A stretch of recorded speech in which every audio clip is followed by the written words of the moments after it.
Okay,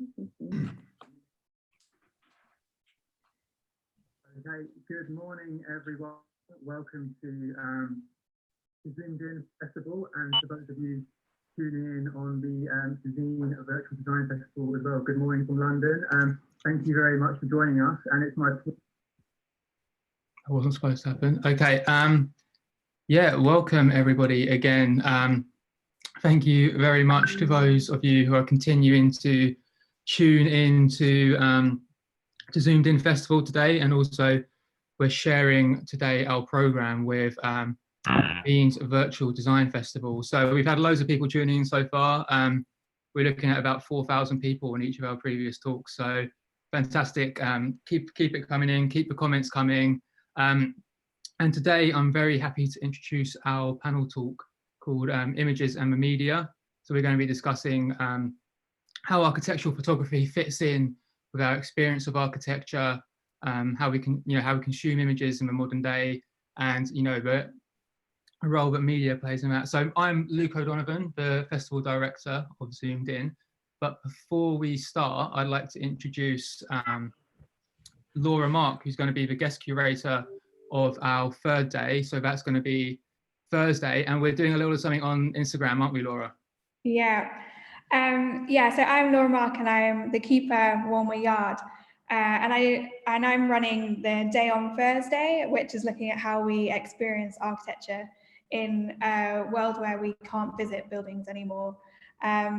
We've launched an open call for images and photographs from you all, and we'd love you to submit kind of an image of the space that you might be kind of experiencing through lockdown, as we're kind of stuck in our own homes, or kind of only experiencing things on our kind of daily exercise.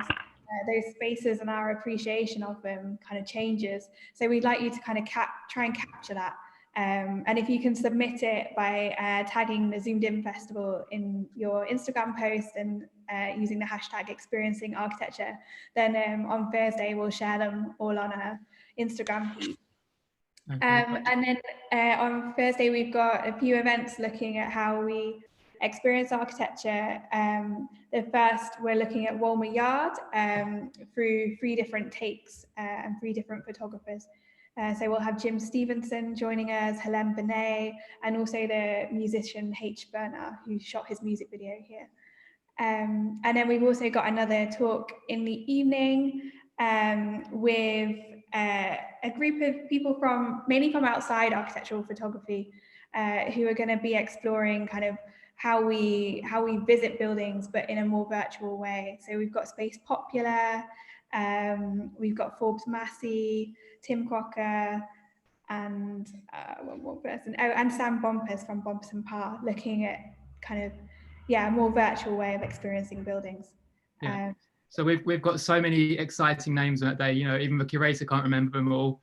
We've also got on 4 p.m. on that day. I'm doing an in-conversation and screening with Emile Raphael, who's directed some really nice, artfully shot architectural videos, including with Frank Gehry. So make sure you tune into that. That's 4 p.m. on Thursday. Also, your talks, Laura, we got at 7 p.m. and 1 p.m. And that's all on UK time. So make sure you're tuning into that. And of course, all week we're on zoomedinfestival.com, at Zoomed In Festival on Instagram, at Zoomed In Festival on Twitter. And remember that open call, hashtag experiencing architecture, hashtag at Zoomed In Festival on Instagram, judged by Laura Mark. And also we got Jim Stevenson helping you out with judging as well. So chance to get your images seen by some quite serious photographers as well.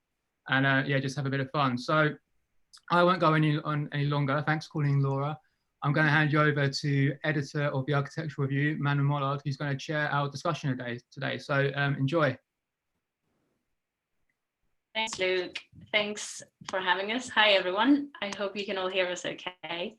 I'm chairing this conversation. I think architecture in the media is something that obviously we discuss widely at AR. And I'm very curious to pick everybody's brain on quite a few things.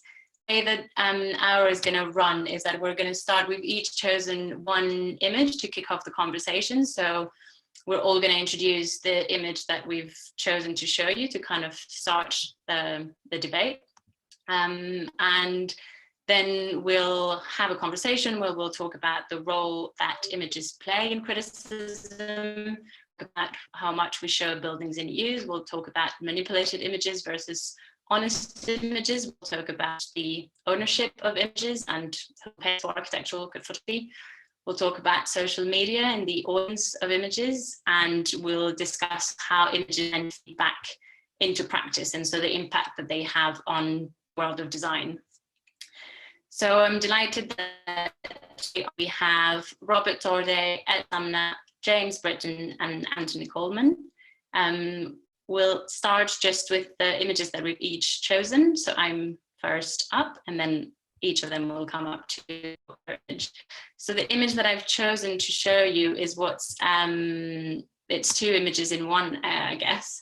But the idea was to show very briefly there's sometimes huge discrepancy there can be between the images that we are sent by an architectural practice when submitting a project and the reality of what we find when we go and visit a project, which I think is something that probably needs to be discussed a little bit more. So just on the left-hand side, it's a project of a library in the Shanxi Library.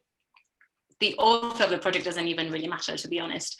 But the project was completed not very long before we featured it in the AR. And we sent a critic, and what he found was what you can see on the right. So I'm hoping this will be one of the main points we'll touch on today, which is obviously what the image shows versus what the reality actually is, especially considering that as architectural publications, we're very aware that we often publish buildings that our readers won't go themselves, which I'm sure is something that the panel is familiar with as well. And so the second image that you will be shown is the one that Robert Torday chose. Hi, so I'm so ancient. I was a student in Paris the year that the Centre Pompidou completed, and found myself going there almost every day. It was such a crazy thing, kind of blew me away, age 20, that new architecture could be this bold in stuffy, historic, perfectly manicured Paris. I thought it was amazing.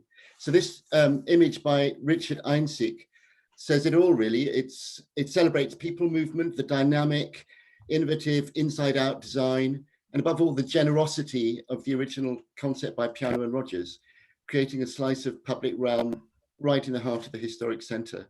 So the shot brilliantly, to me, conveys both the scheme's drama and playfulness in a single breath. So with a shutter click, the photographers captured the contrast between the zany culture container and this tight grid of 17th century streets from which it rises up, with the Sacré-Cœur just on the horizon there, winking away. And the bold color coding of the external servicing, the transparent zigzagging escalators like some kind of vast transparent gut regurgitating people at the top of the structure to marvel at the view. And it seems to be Einzig understood exactly the essence of the scheme, which was public engagement, the idea that the public realm of the vast piazza below continues seamlessly up the main facade, with the vertiginous angle of his shot capturing the drama of kind of the unexpected, the structure's sort of carefully calibrated sense of anarchy. And to me, this is what a great photographic image can do, capture the spirit not only of a remarkable building, but also the spirit of an era, in much the same way that you'll probably remember the famous Douaneau photograph of the kiss at the Hôtel de Ville, which in the same way captures that kind of carefree post-war spirit. So the Centre Pompidou was, clearly a piece of inspired civic rebranding, if you like, the emergence of Paris as pop art. And I think this photograph is a brilliant distillation of that brief moment of confidence and optimism. Thanks. Thanks, Robert. Do you think it matters that whether this was staged or not? Do I know one? Sorry, I missed you. I was just asking, do you think it matters whether or not Douaneau's kiss was staged? Not at all, because but then I'm in PR. What do you expect me to do? Next is Ed Samna.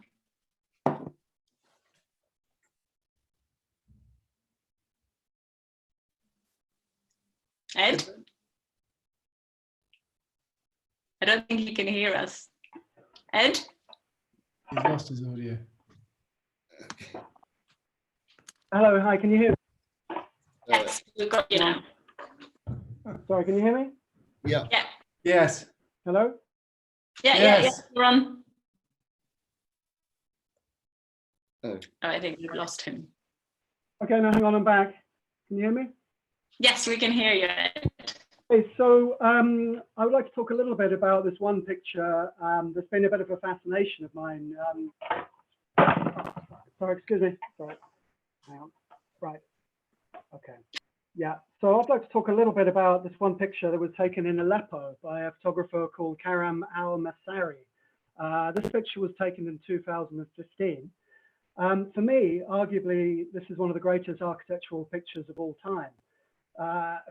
Without doubt, it's the one that's had the most influence on me in the last few years. But I'd have considerable sympathy for anyone who was to sort of actually suggest maybe it wasn't an architectural photograph at all.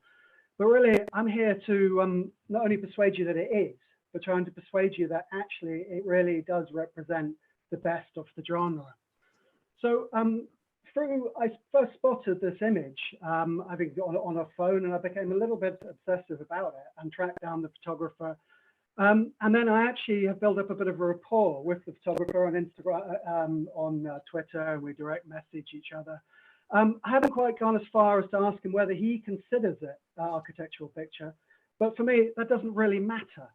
This picture for me is part Robert Capa, who is, as we know, one of the most famous war photographers of all time, part Sebastian Salgado, who's the sort of famous social documentary photographer from Brazil, and then more of a little bit of sort of Andreas Gursky, and sort of like, so this is almost the sort of surreality of the scene. So what I like particularly about this image is that architecture really is an analogy. It's an architectural picture, but the architecture isn't the key. It's more of an, when I say an analogy, it's more like a sort of theatre. It's a theatre, it's a backdrop.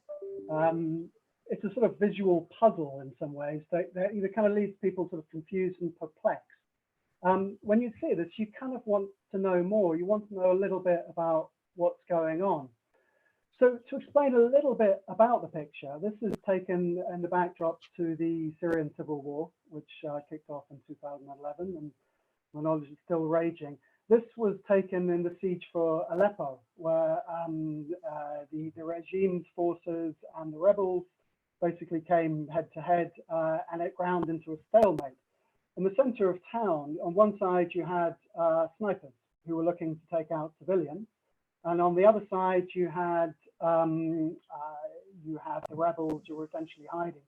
This was a street where typically people would go and do their shopping, and they were easy prey for snipers.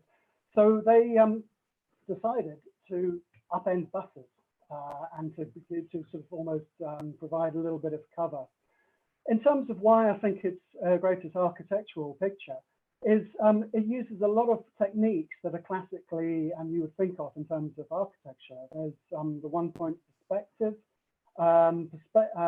Also, it's very, very sharp. It's very detailed, and the light is almost Germanic. It's definitely late afternoon. You can see, and if you look on the left, there's a toy shop, and on the right, there's like a little sort of bike stand. For me, this is a sort of as hauntingly beautiful as it is completely petrifying, because you look at it and it's a very strange sort of scene. And then at the same time, there are some things that are going on that are perfectly normal. I think for me, what is very, very interesting is it's the sort of using the sort of the best parts of the architectural photography genre. It's sort of showing things in a very sort of objective, Germanic way, but it's leaving so many questions. You look at it, it's sort of, for me, it led me on to so many different avenues of looking into it. And then I realized that actually this image is not without precedent, because when I was young, there was the war in, there was the siege of Sarajevo. Now, I don't know if you remember, but there was the famous Sniper Ali, which was a very, very similar sort of street. And essentially, you had one side forces with snipers trying to pick off other people. And with that, they used a sort of system of sort of tunnels and white flags to sort of try and give cover to the sniper. Sorry, excuse me, that keeps falling. But no, for me, it's so many different things. It's the best of architectural photography in one image. I guess when I started in photography in around '97, it was a very sort of specialized sort of genre. But I did have a sort of alter ego as a war photographer at the time. But I really don't think I'd last very long. But I'll probably last about a week. But if I did go, it would be photographers like this that I'd be thinking of. It would be about capturing, you know, using architecture and the architectural environment as a sort of analogy rather than, you know, a sort of specific thing. Thanks, Ed. I think it'll be interesting to get the rest of the panel's take on what almost a definition of what architectural photography is. And I think it'll be something we can discuss a bit later on. This next image was chosen by James Britton. Thanks, Manon. Yeah, I have to say I'm rather ashamed to say that I don't know who took this photograph. I've tried to find out. It's been, I think as photographers, we carry around in our head kind of these giant archives of images that inform the way we look at things and the way we work, and so we kind of have this forest of imagery that we bring each time we bring to our own kind of sensibility and the way we look at things every time we go out and make pictures. And this image is one of those images that I come back to often. It's an interior at a house called Osama House, designed by the Japanese studio Atelier Bowwow. I kind of was wondering whether Edmund may know who the photographer is. Anyway, so I think in a way, for me, this image really gets to the heart of what it is to be involved in making images of architecture. I think as in the world of commissioned architectural photography, we as photographers inhabit this strange kind of triangular relationship between the commissioning architect and the end user of the photographer, the publisher, whether it's on the web or in books or magazines. And it's a somewhat awkward triangular relationship in the sense that we're all coming at this relationship with different agendas. So there's a kind of inherent tension, I think, when we are engaging in making images of architecture, and it's in this tension that I think when it really works, you can end up having these extraordinary images that kind of somehow emerge from this restriction in which we're all operating as commissioned photographers. And I think so when we're thinking about these different influences, this image, I think, really for me very successfully kind of creates something within that triangle. So we see that on one level this picture is about description, so it really speaks to the arrangement of the architecture. So it tells us how the space is arranged, it tells us about the language that the architecture is employed. We can see concrete, we can see how the light is being brought into the room, we can see the wood, we can see the kind of material palette, we can see the spatial arrangement. But we also, I think, we get something much deeper in this image, which is a sense of the feeling of the place, and I think also a very strong sense of inhabitation. I think one of the things as a photographer that I'm always thinking about when I'm making images of architecture is, on a slightly deeper level, this other tension as an image maker, which is to do with the two competing narratives of description and feeling. And I think this image really successfully gets to that kind of kernel of what I think a sort of a strong successful image can be. One of the things I think that we all are faced with right now as photographers of architecture is the tsunami of digital imagery that we consume in social media, on the web, and in other publishing platforms. We are absolutely bombarded by a kind of overwhelming wash of imagery. And I think it's not a new observation, but certainly one of the consequences of this amazing kind of explosion of image sharing is that the imagery can tend to look quite similar. And so I think we end up somewhat befuddled and confused, I think, and unable in some ways to be able to both decipher the photography, understand difference, and also I think that would then extend to the actual consumption of the architecture itself.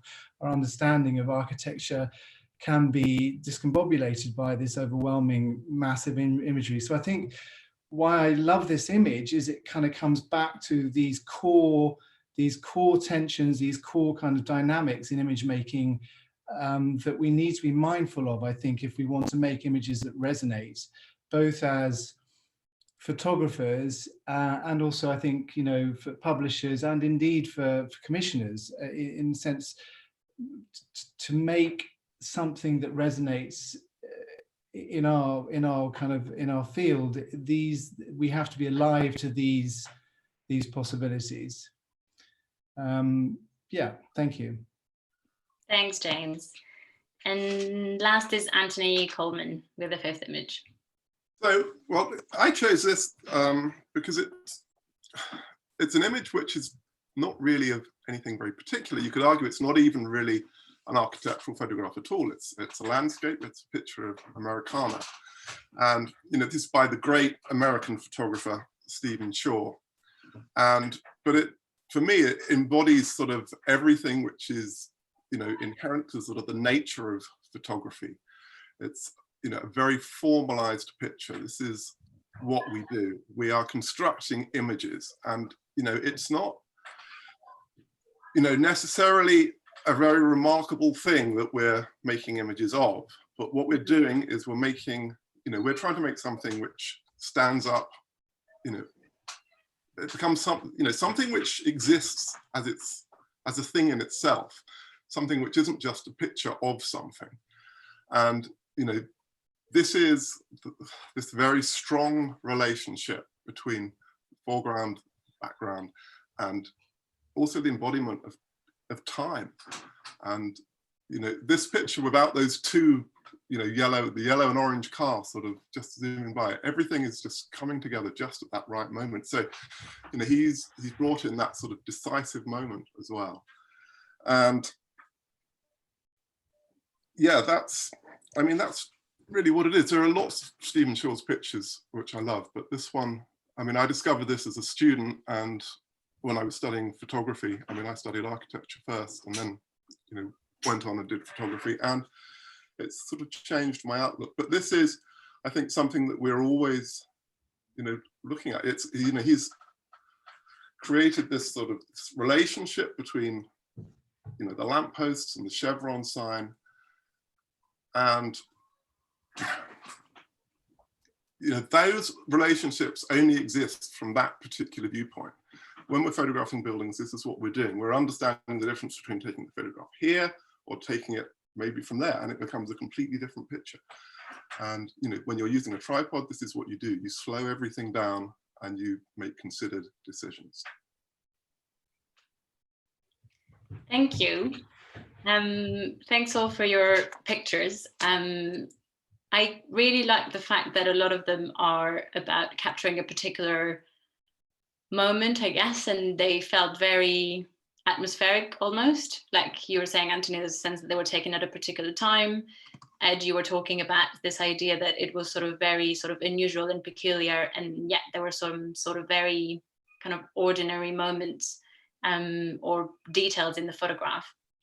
And it's made me think one of the sort of topics I'd like to discuss today is that tension that James highlighted, which is almost the different buildings that you find yourself having to shoot. I guess on one hand, you have the building that was intended by the architect, you have the building that was effectively built, and you have the building that a user, someone in the street or a resident would encounter. And sometimes these three buildings can be quite different. I guess also depending on when you go and visit and photograph the building. And I wondered if you could tell us a little bit about which one you have to photograph, and is the magic trick about having to make, like you were suggesting, James, all three work to convey, to explain the building, to give a sense of its inhabitation. How do you each as photographers sort of juggle that tension? Which building do you photograph? Can you photograph the building that was intended, the building that was built, and the building that is encountered by the user all in one shot? Is that the challenge? Maybe James, you can start, since it's something that you... I think in a way, I mean, I think in a certain sense that is the challenge. I think for me, that's definitely uppermost in my mind, that what we're actually doing is we're inhabiting quite an awkward space in which there can be very exciting results. In other words, we're not free just to go and do as we wish as a commissioned architectural photographer. We're not able to indulge we bring our voice, and that's what we want to do. That's why hopefully we get asked to go and do it, because we have a viewpoint, and we feel very strongly about that.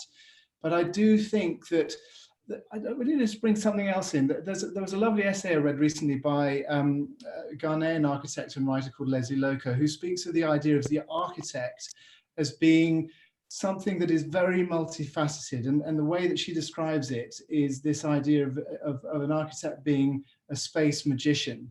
So an architect is not just a builder or a designer or a drawer or a maker. They are having to be aware of many different layers that ends up, so it's client, site, situation, light, arrangement, all these aspects that come into the process. And out of that kind of melting pot, there's like an alchemy, something comes out of it. And I think when I really like that idea for photography, which is this idea that there's competing narratives, and you are working within a very, within this, I kind of see it, this triangular relationship I was talking about before. And that when architectural photography is effective, when it's useful or relevant, we have these little moments of space magic, which can be somewhat unknowable. And I think in a way that's the joy of it, and that's what delivers an interesting image. And I think if you can, so I think if we embrace the possibility of that, then we will stay relevant.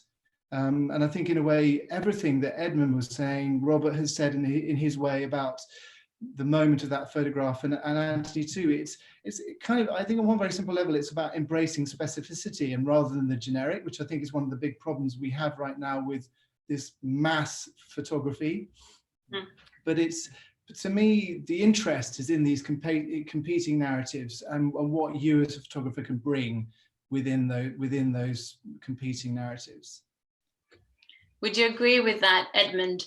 And I guess the sort of to try and make sure the conversation progresses in the amount of time that we've got, do you think you shoot yourself differently depending on who commissions you, or do you always, you do I think independently of who it's for? I think the greatest possible, I think the sort of briefing or the relationship with who you're working for is crucial. I think ideally one should have a conversation. Ideally, even visit a site. I guess this would all come down under the heading of time. You have as much time. You have as much time before the shoot. You have much time during the shoot. Even if and obviously then sure, there may not be much budget, but one can split a shoot into different sections, because each time you think about it, it sort of changes in your mind. So there's very few projects that I've been lucky to photograph several times. I think one of the specific one is Casawabi in Mexico. I think I've now shot that 4 different times over, I think, 2 years. And each time, the first 2 times were straight sort of commissions. The second time I was in that area and I popped in, just sort of looked at some things around there. But each time there was something different, and each time you're more and more relaxed because you've already fulfilled the brief. It's been published. You're now relaxing. But if at the risk of taking it back to personal experience, one of the most difficult things I've ever photographed, and this actually tackles this exact question, is my own house, which got finished last year, and it's in southeast London.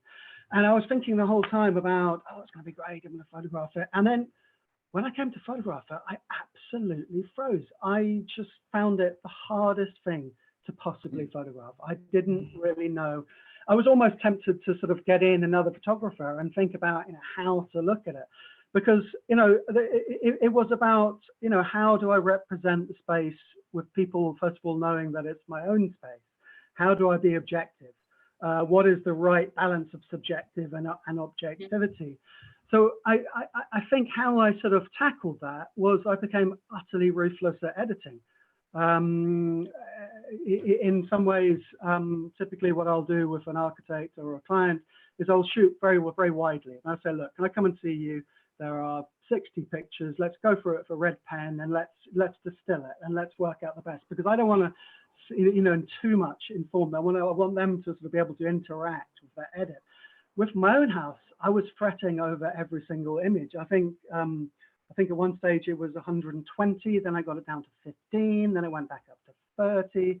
And I'm still really not quite satisfied with it. I think my favorite picture of all was probably taken on a mobile phone, but that's the second story. I mean, that goes back to when I was talking about the photographer from Syria. I mean, he essentially was training as to be a lawyer. In fact, he was qualifying as a lawyer, and then the protest started. He went along on his started taking pictures on his mobile phone. These pictures he put onto Facebook, and bam, before you know it, he was arrested. When he came out, half the town was destroyed and his family were dead. So he became a photographer and became more and more and more serious. But I'm quite interested in sort of relationship between amateur and professional imagery, and how the two are sort of borrowing from each other. It's a very merry dance, which is something that and again, I think is probably what I quite like about that image from the work of that photographer, is there's something quite amateurish about it. And I think it's far better for it because it's real. I mean, so much of the time, you know, architects say, oh, well, we want to show reality and we want to, but what they suggest is I mean, I've had things where I photographed a cancer hospital, and the architects have brought along people, you know, their children, to sort of, you know, put them in the beds and try and make it, you know, to try and show reality. But in some ways, it's about time. It's about time and being able to visit on several times, and to be able to sort of talk with your clients, to be able to talk with a magazine. You know, for instance, it would be lovely to, you know, engage with magazines and sort of discuss layouts and, you know, talk about ideas about why you took different pictures. But that's the very interesting thing about the environment we're in, is people are talking. It's wonderful. We're talking about images. I mean, we're all talking here, and we're, you know, some very interesting, you know, images. I applaud all of them. And it's that's the thing. I think time and communication. Hopefully, when all this finishes, we'll have those again. We're talking quite a bit about, I guess, who the commission comes from and the idea of this tension. And I wondered if we could shift the conversation and talk a little bit about the audience. And the AR is inevitably like an architectural publication. It aims to sort of be quite broad and discuss the kind of forces that shape the built environment. And but I'm aware that it's obviously like part of kind of the specialist press. And I wonder if, perhaps starting with you, Anthony, if you could talk about whether you see architecture represented and presented and communicated almost differently depending on what outlet it's going to be shown in, and whether it's mainstream media, whether it's the specialist press, whether it's social media, which I'm sure we'll talk a bit more later. Does architecture show a different face? And as a photographer, do you create sort of different images depending on what sort of like target audience the publication is aimed at? Yeah, well, I mean, when you're, you know, increasingly there are very, very few magazines commissioning architectural photography, I find, and you know, there's an over-reliance on getting images from architects, and this is mainly, I think, probably to do with the budgets that magazines have to worry about. I'm not sure that it makes a great deal of difference. I think when one is, you know, commissioned to photograph a building, you know, one is looking to make images that people will engage with, and whether they're going to be engaging with those, you know, whatever platform it is, I don't think that actually affects the way that one approaches it. I think, you know, we're still in the business of, you know, making pictures that stand up as pictures, you know, and yeah, you know, that's really the bottom line. Is it, you know, is it a picture that works? I mean, that's the way I see it anyway.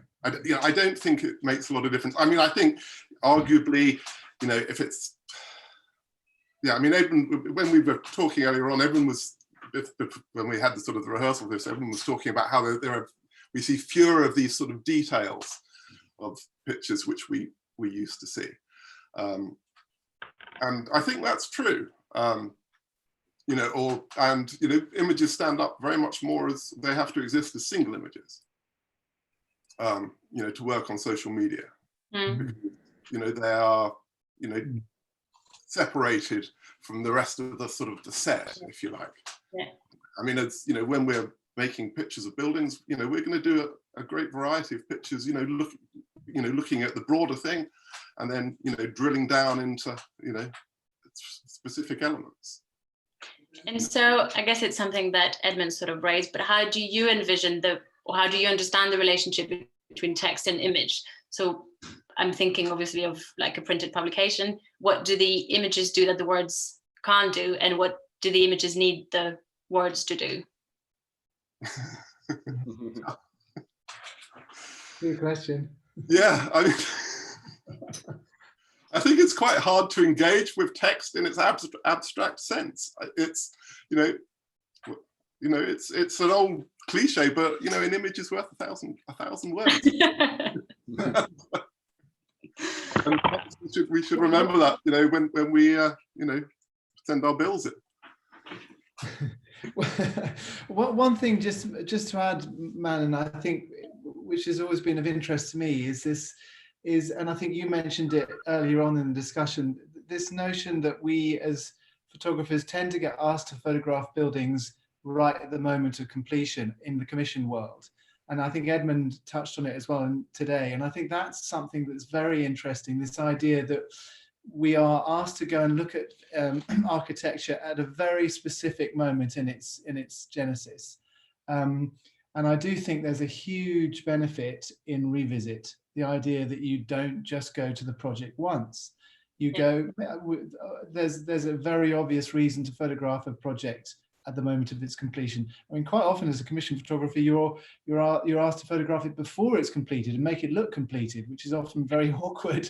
You know, so I think that I love the idea that that we would be asked by publishers or architects even that we could revisit, we could visit, because architecture, fascinating process, actually happens when the people move in, and then it starts being adapted according to other agendas. And I think, so yeah, I think that's something in this sort of new age of endlessly needing to share and show, that we could think of revisit as a way of looking at architecture. Robert, I'm curious to know what you think of that, about the kind of the right moment to photograph and discuss a project. I was really taken by your own image and the whole notion of, you know, where you massage a picture and for what reasons, you know, the beautification of an image to create that ideal moment, picking up on James's point about that particular instant when the building is captured. And obviously, you know, my conversations with architects, both when I worked in-house for Rogers or whoever, was always about trying to present the building in its most immaculate and beautiful way, but with some spirit that kind of lifted it from an empty image into something that's vibrant.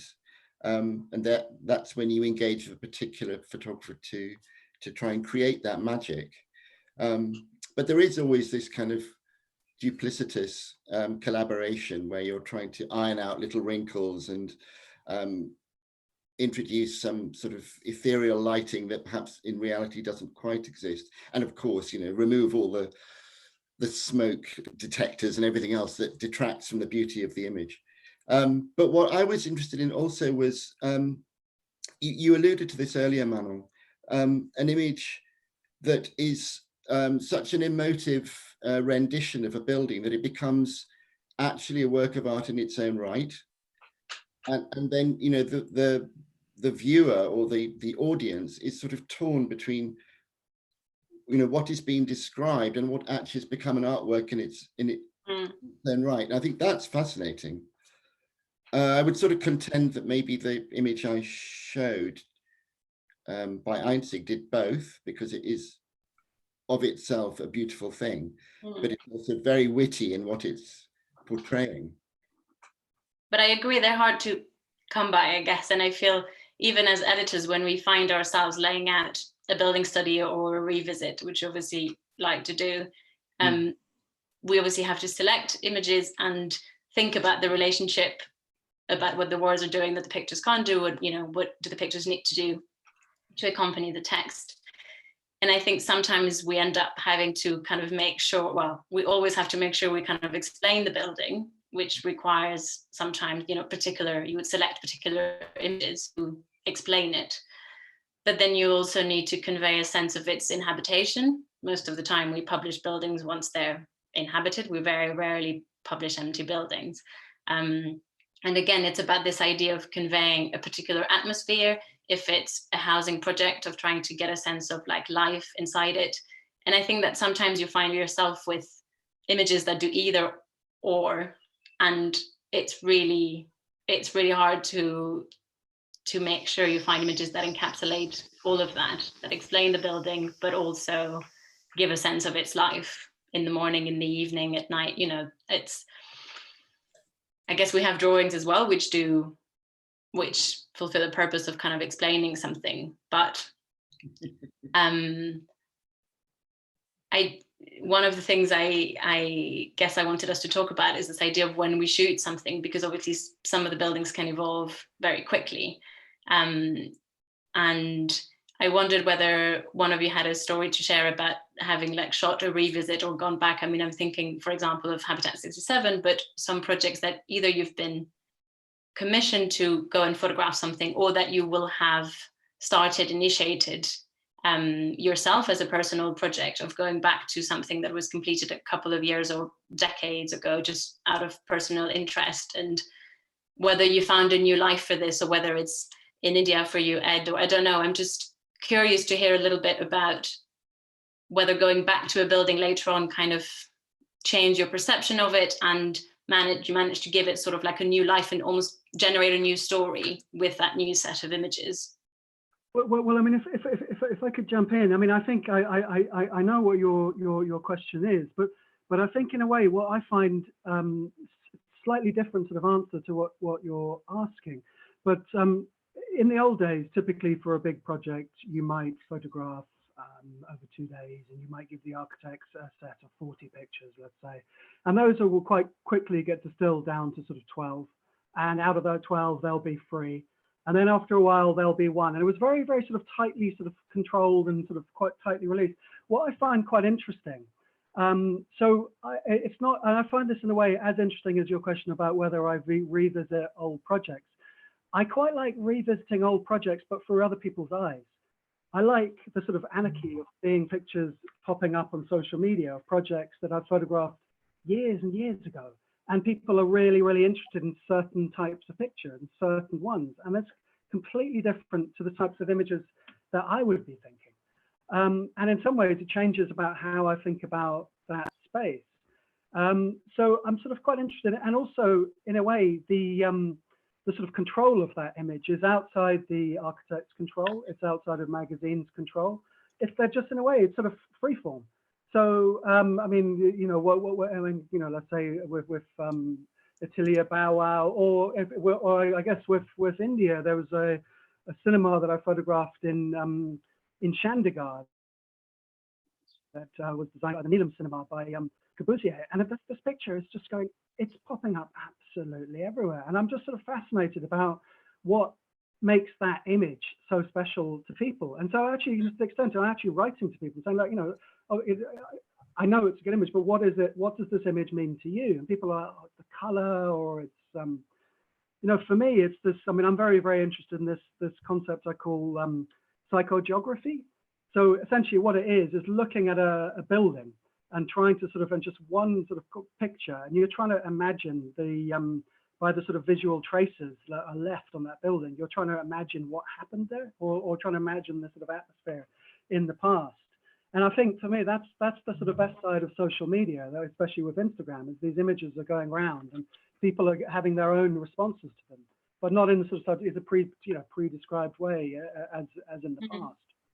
Tom Wilkinson had written, he's the history editor of the AR, and he had written a piece in 2014 about architectural photography in the age of social media. And he was arguing for the return of the polemical snapshot to architectural journalism.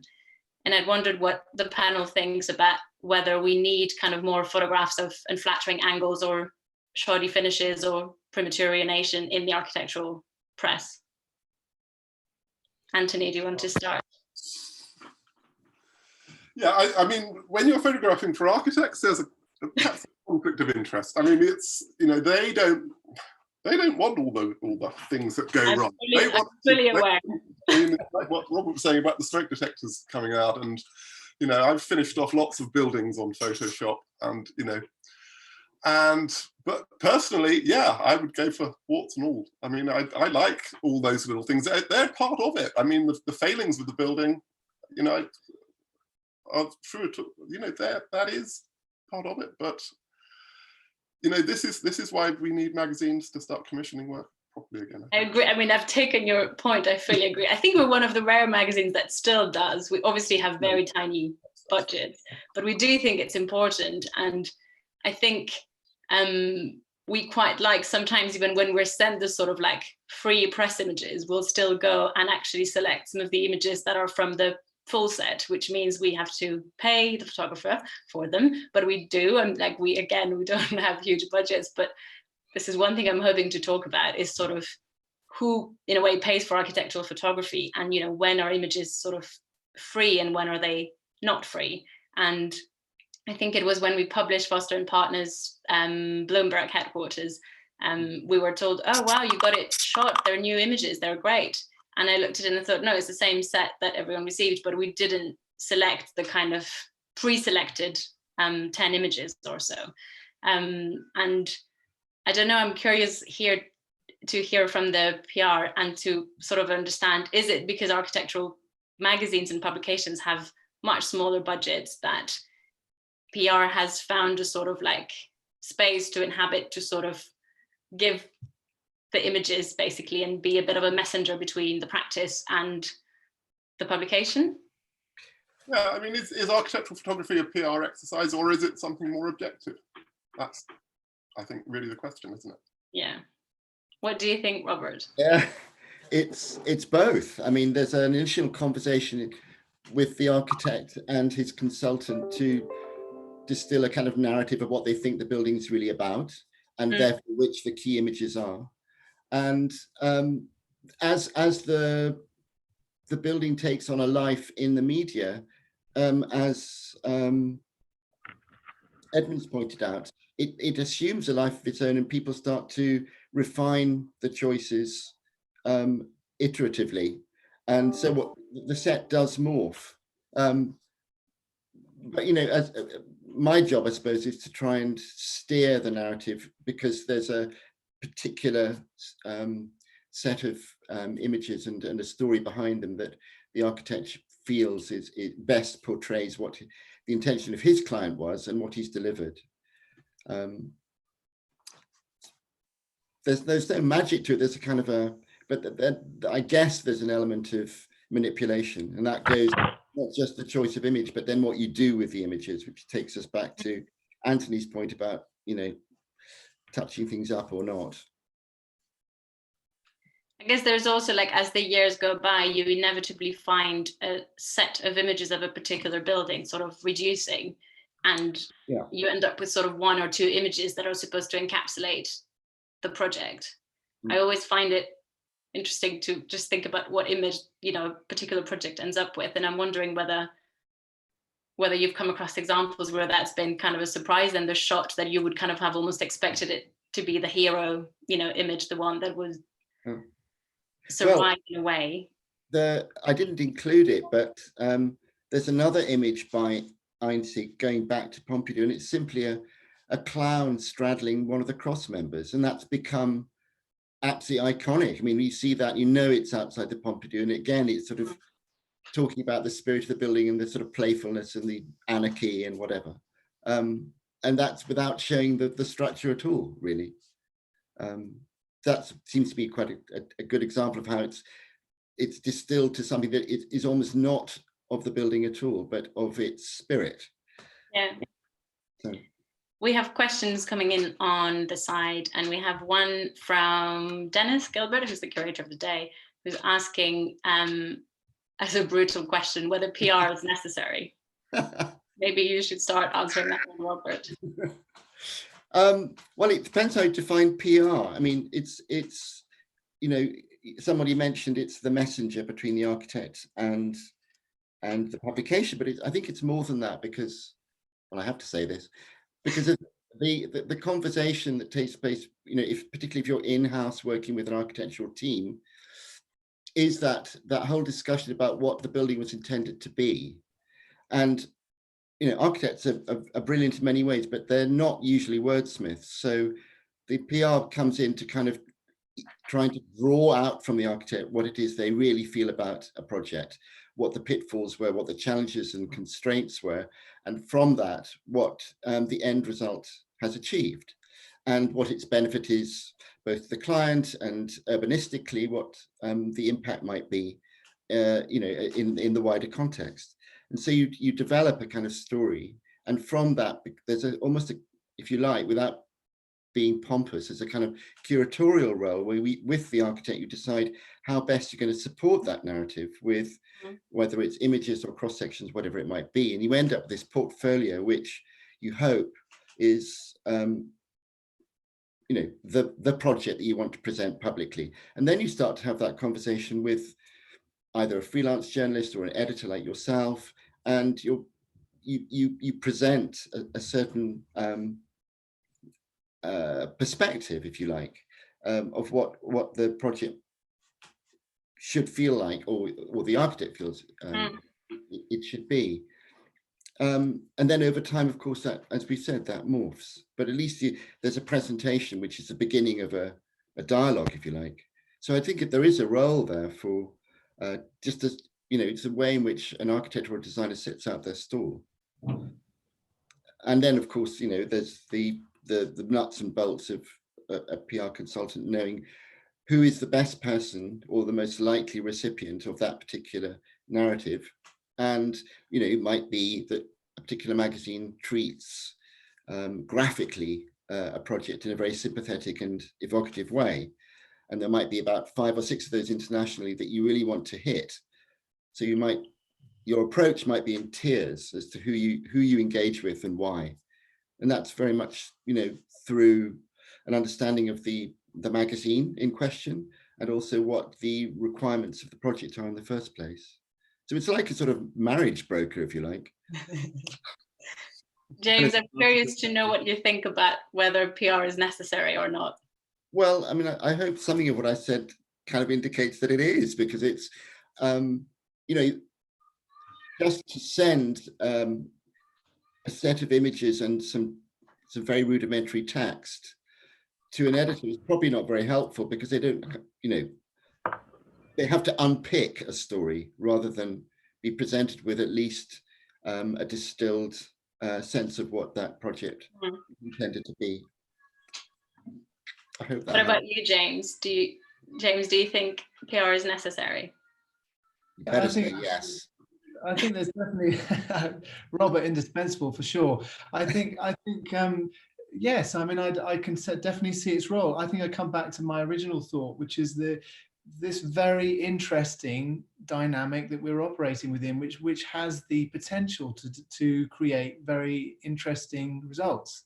So I think in a way, I love Edmund's idea of the sort of anarchy of the web and the social, and that in a way there's a sort of wider democracy of who decides what images really stand up and tell us something about a project. That's a wonderful idea, and I think he's right. And one small thing on that point is this idea that even as a photographer, you know, I sometimes deliberately don't look at what I've shot for a week or two, because, you know, that you're thinking at the time of capture is, you know, then you come back and you like you were saying about the Bloomberg offices, you notice images that you might not have paid any attention to begin with. So, but for me, you know, the position of the image maker is inhabiting all of these conflicting narratives, and I think when it works, it's when you embrace that and you allow something magical to happen within it. And that's, so yes, PR for sure has a very important role, and we just need to be aware of the processes and respond thoughtfully, I guess. Anthony, do you think we might need less PR if architectural magazines had more money? I think there'll always be room for PR. I mean, architecture is such a competitive business, and architects always want the edge. I mean, it's, you know, they need to get their work seen, and, you know, good photography and good PR is, you know, what they need. And yeah. No, and do you think, this is from another question that's coming on the side, which I guess is more directed at you, but I'm wondering if we can try and answer it together, which is, can architecture publications adapt business models to make more money to commission more photos? Or will it race us to the bottom and it's free images everywhere and it will only continue as long as there's money at all? I wonder whether that sort of is something that you think about in a way, who ends up in the end paying for the photography. I guess I wish we had more budget to commission more photographers and to have more sets of images that haven't already been seen, especially as a print publication. I'm aware we have to sort of fight almost with online platforms, who will obviously be first in putting pictures up of a recently completed building. And as a print title, it's impossible to compete with that. And even though we're aware that we will treat a building in a different way, and we will send, you know, critically independent writer to visit the building and write about it, which is not something that is likely to be done when it's done quickly online. If the project looks the same because the photos have been seen before, it's harder to convince an audience of readers that they haven't already seen it. So the images, and I guess this goes back to what you were saying, Anthony, like, do say 1,000 words, and obviously they're the first things that people will see, and they get shared on social media. Even if they're accompanied by a comment, the visual kind of takes over. And I'm curious to hear whether that's sort of what your take is on that, and is it problematic if some of the pictures are free? Is it important that some people have to pay? Is it a balance between being exposed and having your work sort of seen to as many people as possible? I don't know. And, you know, also, you know, there is this conflict of interest. As I was saying, you know, your clients want their work to be seen, and, you know, you want your clients to be able to, you know, you don't want to, yeah, I mean, so you have to accept it. I mean, that's the way it is. And, you know, it's not, you know, so we just have to adapt to, you know, the way things are now, just like the AR has to adapt. You know, as you say, you can't compete with, well, you know, just the, you know, the idea of printing a magazine every month and getting it out, that's, you know, your costs are enormous compared to, you know, what it is for design, just, you know, running a website. I mean, the costs of running a website are tiny in comparison. And you have to be pragmatic. You have to be pragmatic as a photographer, and, you know, there's no point on sort of just moaning on about it. It's, you know, it's a different environment, and, you know, there are opportunities there, and we, you know, we adapt. There's always a possibility for negotiation as well. So you know, there are magazines like yourself or Architectural Record in New York, which are very particular about publishing and going first. And so there's a kind of a negotiation that goes on at least by continent. So, you know, if Architectural Record want to do something, then you will say, okay, you can have this set for the first month, and then there's a kind of a, you know, domino effect, and you release images sequentially. That sometimes works to alleviate this problem where people want a set of images that are unique to their publication, but it's very hard to manage. Yeah, it doesn't really seem the right time to talk about photography and money, to be honest. You know, I think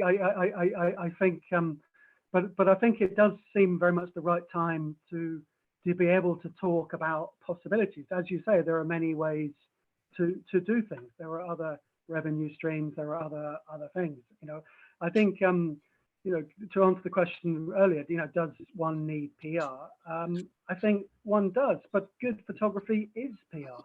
You know, it's and good, you know, good photography, good architecture, and a good PR. You know, you're flying, really. But you know, I think there are ways of looking at the business model more creatively. But I, you know, I think in a way this is an opportunity to sort of talk about those things. To talk about what? Sorry, I missed the end. I think there are, you know, there are more creative ways to talk about, you know, magazines, getting fees, you know, from your work being published in magazines. There are other ways of doing it, but I think that's sort of a conversation for another day. So it doesn't really seem like something I particularly want to talk about in the current environment. Sort of money and publishing, and I think it's wonderful that you know. And I fear for the publishing community at large, and so but I think, you know, let's talk. There are ways to work these things out. There's another question that has come in, which I guess is like a continuation of this conversation. It's whether free images are a depreciation of the value of good judgment.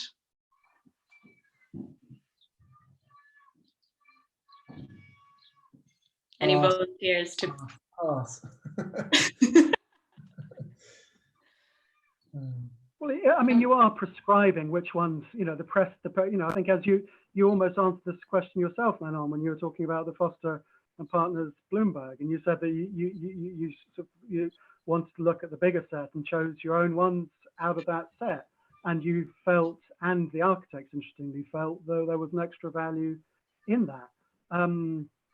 So read into that what you will. I guess just picking up on this, I remember being on I'm conscious we have to wrap up very soon, but there'll be a last question. Maybe we can go around and ask it to the whole panel. I remember visiting a project in Mexico with the architect, because I was going to write about it for the AR, and with the photographer that we'd commissioned to shoot the building. And it takes us back to the beginning of this conversation, but I have this vivid memory of the architect kind of asking the photographer, can you please stand here, you know, because you're supposed to take the picture like this. And, you know, that's the kind of the shot that you want, which was obviously the image that he had imagined and sketched, and the kind of moment and the composition that he designed and got built, and having to sort of tell him, you know, let the photographer do kind of his bit. I can walk around the building with you so you can tell me about it, but we can let Onis, like, you know, take his shots. And I find it quite important when, as a publication and with the use of photography, we can almost show the building in a slightly different way, and hopefully teach the kind of architects something, or make them look at their own buildings in a way that they hadn't considered it, and show them something new about their own work. And I wondered whether you think of that as one of your sort of aims, whether that comes into consideration when shooting a project. Do you want to start, Edmund? Yeah, well, I think, you know, very much you're hired as a photographer. You're not hired as a straight technician, right? These are the shots. And, you know, I'll sort of go along to a lot of briefings, and I will engage in them, and I will find out what it is that they want. But actually, in the back of my mind, I'm really thinking what it is that they need. what it is that they need and what it is that they say they want are two very, very different things. But the thing is, you have to wait until it's done, and then you give them what they asked for, and then you give them what they needed, and hopefully they choose the ones that they needed. And that I find works quite well. And you're not hired to just simply do what they want. They've been with a project for 3, 4, 5 years. They've seen their budget slashed. They've had arguments. They've had sleepless nights. They've had all their dreams whipped out. In a way, as a photographer, you're brought in. It's a sort of photography is a deeply sort of psychological thing for them. It's like the final stage. You are there to sort of bring their joy, bring their love back to that project. Now, I think architects can tend to try and be over controlling. So they will say, okay, they're trying to be helpful. I know that. They're like, this is the shot, that's the shot. Quite often it is, but generally it's not. The trick is to give them that, but then give them something else. And hopefully you bring it back out from the dead for them. That's my take on that. Do you agree, Anthony? Yeah, I mean, it's, it would be impolite just to ignore any direction, I think. That's news to me that architectural photographers are polite. Yeah. And I mean, they're paying you for it as well, of course. I know. But yeah, I mean, they are, as Edward said, I mean, they've hired you because, they want your vision of it as well. And, that's what you're bringing to it. Your ability to, transfer that 3-dimensional thing into some engaging 2-dimensional things. Mm-hmm. So yes, I mean, of course. But yeah, I mean, it's, you're not just going to tell them, no, I'm going to take it from here, because, I mean, why would you do that? And there's also that moment of the sort of happy accident when something comes into the frame which just... Oh, of course, yeah. The moment of magic. Yeah, I mean, that's part of the nature of the whole thing of photography is I would totally agree with that, Robert. I think, I mean, one very brief, quick anecdote was lately, and the architect will remain nameless, but I did recently on a shoot in Canada, I arrived and a young person with the architectural practice was there with a set of renders and just asked me to repeat those. That was a very low moment. That was very hard. It was a horrible conversation to have and a very depressing moment as a photographer. The flip side, I think, is exactly what Robert says, which is that the joy and happiness of being out doing this work is that every now and again, and hopefully it happens, more often than not, something unexpected happens. Something very beautiful occurs when you have your frame set up, which you would never have imagined could be possible, or you never have thought might happen. And I think that is in terms of why hire a photographer or why commission someone to go and look at your work, that surely has to be the reason to do it. This is this possibility of something that takes us beyond one's original intention. We've come to sort of the end of our hour, so I wanted to thank you all for your contributions. I guess as a sort of like small conclusion, and as like with the role of the editor in mind, I think we're fully aware that with the kind of the proliferation of images on social media, there's a sense that everyone can become a photographer, but also everyone can become a critic, and it means that real authority can be much more difficult to establish. But I think that the AR strongly believes that architecture needs strong criticism to thrive, and we obviously deeply believe that photography is part of that. It helps shape the discourse. We often like to say that buildings are constructed on site, but architecture is constructed in the discourse. And so this idea of the presentation, representation, dissemination, consumption even of buildings help advance the profession. And yeah, I think that's probably all from me for today. I wanted to thank you all for joining what was my first Zoom live talk. And thanks, Luke, for organizing. Thanks, Dennis, for curating the day. And I look forward to the other talks. Yeah, thank you very much. And I think the viewers at home won't know this, but yeah, a special thank you to Manon for jumping in last minute. And we're sending our best wishes to Rory, who was going to chair before, hoping he's getting better soon. Well, I'd like to introduce into the conversation, just to close, Joas, are you there? Yes, I'm here. Hi, guys. Yeah, so you guys, so by the way, just for you guys that have sort of tuned in a bit later, I'm Luke O'Donovan, the festival director of Zoomed In, and we're running this all week. So we have another event at 7 p.m. UK time today, which will be Jim Stevenson and Dennis Gilbert, both of you pictures, will be showing a couple of their films. So make sure you're there, and we're on all week from Tuesday to Friday, but as well as our events program. A really big part of this festival is we're trying to make a positive difference in what's a very difficult time for a lot of people. So we're running a bit of fundraising in support of the Trussell Trust, which supports food banks around the UK in what's, is a really important cause to be supporting right now. And as part of that, we're running a charity print sale with the help from Image Print Centre. And Joas, so Joas runs Image Print Centre. You're an architectural photographer yourself, so tell us a bit about how that's informing the way you're printing our images and how this is all going to work. Yeah, I was very struggling in London to get my images printed properly and without paying a massive amount of money.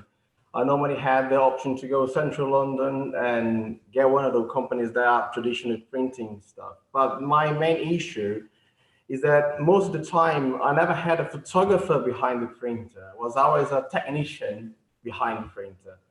And plus the prices and all the headache to go into central London and never seen my work coming out of the printer. I normally deliver the file and they touch up or they process whatever and they print the image. Or the second choice was the online printing companies doing for peanuts. So because I print a lot of my work, I decided to open my own printer studio, which is the Image Print Centre. And just to print my stuff, of course, and to print for other photographers who has struggles like me in terms of getting something really nicely printed without paying a fortune and be able to fold the print.